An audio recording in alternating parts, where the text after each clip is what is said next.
capítulo 14 de Apocalipse se constitui no centro da mensagem de Apocalipse. Ele é um capítulo de suma importância. Ele apresenta a mensagem de Deus para o tempo do fim. E a mensagem para a igreja e a mensagem para toda a humanidade. Não somente para a igreja, mas para toda a humanidade. Nos versos 14 a 20, nós encontramos uma figura da ceifa e da vindima. Os grãos maduros são os justos, as uvas maduras são os ímpios. E a ceifa é a volta do Senhor Jesus.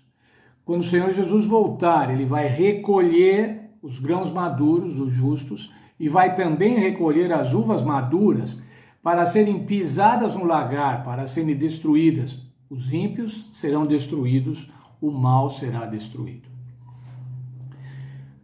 Mas o capítulo 14 também apresenta as 3 mensagens angélicas, e hoje nós vamos considerar a primeira mensagem angélica, que está nos versos 6 e 7 de Apocalipse 14. Vamos ler a primeira mensagem angélica. Nós, adventistas do sétimo dia, quase que todos sabemos decorar as mensagens angélicas, mas vamos lê-la conforme está lá na Escritura.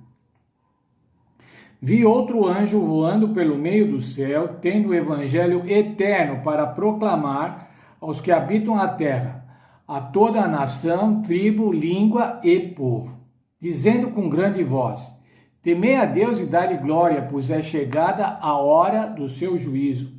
E adorai aquele que fez o céu, a terra, o mar e a fonte das águas. A questão do grande conflito, irmãos, a questão do conflito entre o bem e o mal é a questão de adoração. A quem adorar? Adorar a Deus ou adorar a Satanás?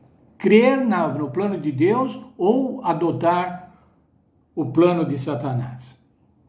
Veja lá, o texto começa no capítulo 6, que vi um anjo voando pelo céu, tendo um evangelho eterno. O que é o evangelho, irmãos? Vamos recapitular. O evangelho é o plano da salvação em Cristo Jesus.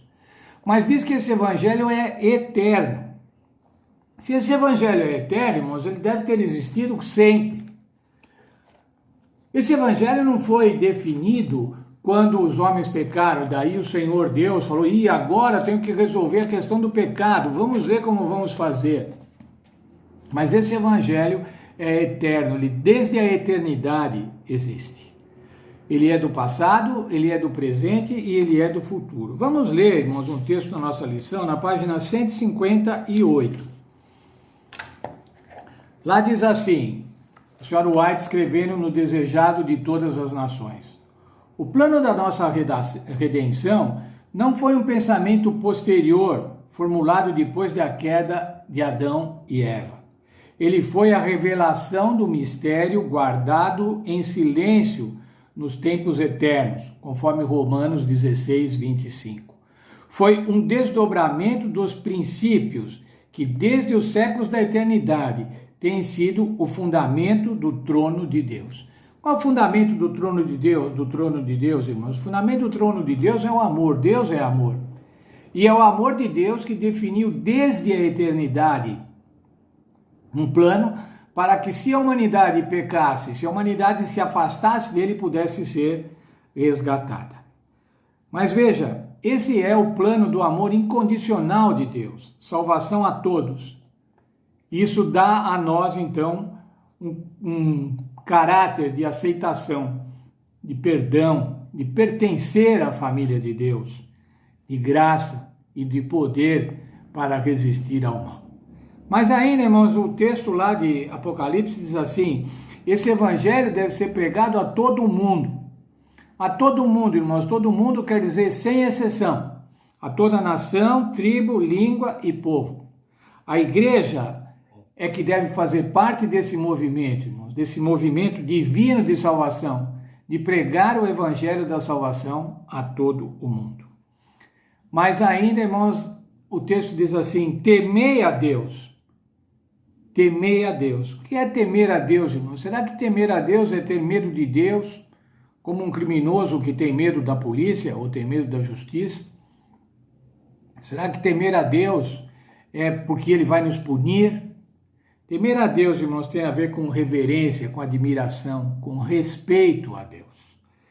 Temer a Deus significa dar a Ele lealdade absoluta da nossa vida. Nossa totalidade da nossa vida, nós devemos adorar a Deus e ter lealdade para com Ele. Isso demonstra o nosso temor a Deus. Mas ainda, irmãos, o texto diz assim: temei a Deus e dai-lhe glória. Como é que nós damos glória a Deus, irmãos? Será que nós damos glória a Deus cantando, orando? Veja comigo, por favor, o texto de Mateus, palavra do Senhor Jesus, no Sermão da Montanha. Como eu gosto de dizer para vocês, palavra de Jesus. Mateus 5,16.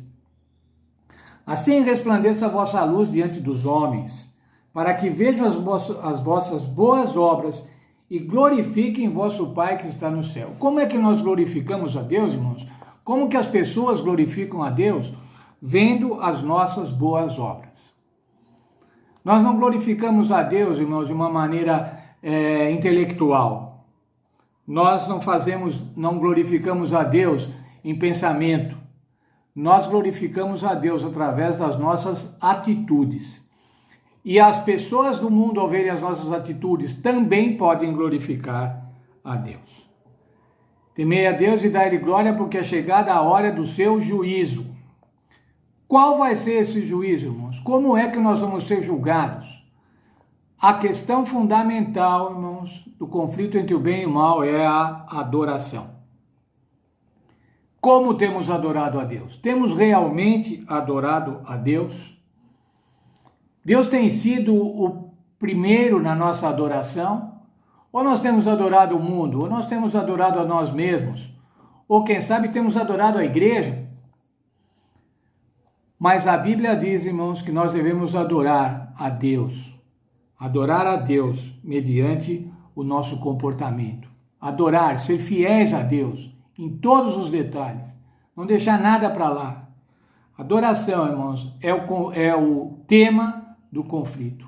Ou adoramos a Deus de uma maneira integral, ou adoramos a Satanás. Já pensou? Não existe um terceiro caminho. Não dá para ficar em cima do muro. Quando você está em cima do muro, você já está do lado de Satanás. Nós devemos adorar a Deus, porque é chegada a hora do seu juízo. Ele vem julgar, ele vem ver como foi a adoração de cada um.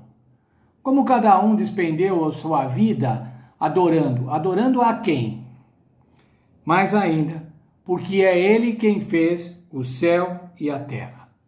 Ele é o Senhor Criador. E quando ele diz que é o Senhor Criador, nós nos lembramos do sábado, porque em 6 dias fez o Senhor o céu e a terra, e no 7º dia descansou, e abençoou e santificou o sábado. Portanto, nós, ao guardarmos o sábado, não estamos guardando um dia, nós estamos guardando um memorial da criação. Esse capítulo 14 de Apocalipse, amanhã nós vamos estudar mais um pouco dele, traz, irmãos, a questão central do conflito entre o bem e o mal. Traz a questão central do plano da salvação. Traz o juízo de Deus, que vai estabelecer a justiça. O juízo de Deus vai estabelecer a justiça. Vai prover justiça para os santos e vai aplicar a justiça aos ímpios, aqueles que não quiseram aceitar o Senhor Jesus Cristo. E cada sábado, irmãos, quando nós chegamos no sábado, nós devemos nos lembrar, foi o Senhor que fez o céu e a terra, é a Ele que eu tenho que dar glória, é a Ele que eu tenho que temer, é sobre Ele que eu devo testemunhar. Que Deus esteja conosco, irmãos, para que a gente possa entender a mensagem de Apocalipse e dessa forma, irmãos, testemunharmos aos outros sobre o glorioso plano da salvação através do Senhor Jesus Cristo.